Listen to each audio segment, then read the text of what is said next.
ওনার সম্বন্ধে আমাদের আসলে কিছু বলতে চাচ্ছি না, কারণ ও একটা পাগল একজন লোক। পাগলের সাথে কি কথা বলবো? আপনারা দেখেছেন যে সারা বাংলাদেশে ধানের শীষের জ্বর এসেছে। আমরা সাধারণ জনগণের কাছে আশাবাদী, সাধারণ জনগণ স্বতঃস্ফূর্তভাবে ধানের শীষে ভোট দেওয়ার জন্য অপেক্ষা করছে। আমরা ইনশাল্লাহ ভোটারের দ্বারে দ্বারে আমরা খুব ভালো সাড়া পাচ্ছি, কারণ সাধারণ জনগণ এই 17 বছর ভোট দিতে পারে নাই। আপনারা দেখছেন তাদের নিজের ভোট নিজেরা দিতে পারে নাই। এটার জন্য সাধারণ জনগণ অনেক আগ্রহ প্রকাশ করতেছে, তারা ভোট দিতে চায়।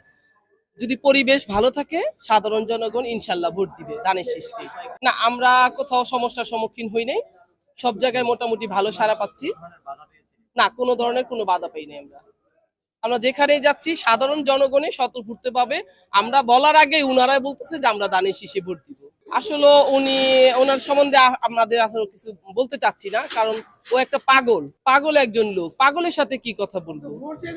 সে আব্বাস ভাইয়ের সাথে তার তুলনা করে একজন প্রার্থী, হ্যাঁ নতুন, ওয়েলকাম, আমরা সবার জন্যই এটা উন্মুক্ত যে নির্বাচন করতে পারবে, কিন্তু একজন প্রার্থী হয়ে একজন বসিয়ান নেতার সম্বন্ধে, বসিয়ান প্রার্থীর সম্বন্ধে এই ধরনের, উনি যে এনসিপি কে ধ্বংস করার জন্য নাসিরউদ্দিন পাটোয়ারি একা যথেষ্ট, এবং জামাতকে সাথে নিয়ে তারা যে জোট করেছে, আপনারা জানেন যে 71-এ জামাত রাজাকার ছিল, এখন তাদের সাথে জোট করে তারা এই নির্বাচনে নেমেছে, এবং নাসিরউদ্দিনের ব্যবহারের কারণে আরো অর্ধেক ভোট এনসিপির নষ্ট হয়ে যাচ্ছে।